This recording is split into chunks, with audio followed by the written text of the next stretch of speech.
महत्वाची बातमी बीडच्या परळीमधील व्यापारी महादेव मुंडे हत्या प्रकरणामध्ये आता एक नवी माहिती समोर आली आहे। नार्को टेस्टचा अहवाल एसआयटीच्या हाती लागलाय। नार्को टेस्ट अहवालामधून महादेव मुंडेंच्या हत्येचं सत्य हे बाहेर येण्याची शक्यता आहे। न्यायालयाच्या समोर नार्को टेस्टचा अहवाल उघडला जाणार आहे। महत्वाची आणि मोठी बातमी आपण पाहताय। महादेव मुंडे हत्या प्रकरणाचा नार्को टेस्टचा अहवाल आता एसआयटीच्या हाती लागलेला आहे। जालना शहरातील जुना मोंढा परिसरामधील एका कापड दुकानदारानं 51 रुपयामध्ये साडीची ऑफर ठेवल्यानं महिलांनी दुकानासमोर साडी खरेदीसाठी मोठी गर्दी केली। गर्दीचं नियोजन न करता दुकानदारानं ऑफर ठेवल्यानं पोलिसांनी या दुकानदाराला समज दिली।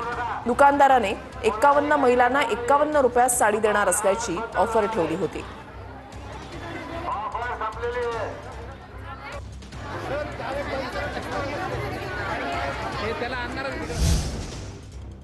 जालन्यामध्ये अतिक्रमणावर पालिका प्रशासनानं हातोडा मारलेला आहे। मोतीबाग परिसरामधील मोडकळीस आलेली पालिका प्रशासनाची इमारत जमीनदोस्त करण्यात आली आहे।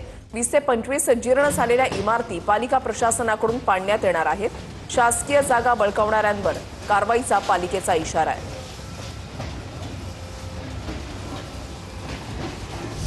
दहिसरमधील जेबीएनसी इंटरनॅशनल शाळेला बॉम्ब न उडून देण्याची धमकी देण्यात आली आहे। शाळेला ईमेलद्वारे बॉम्बस्फोटाची धमकी देण्यात आली आणि खबरदारीचा उपाय म्हणून शाळेच्या परिसरात मोठ्या प्रमाणात पोलीस बंदोबस्त तैनात करण्यात आलाय।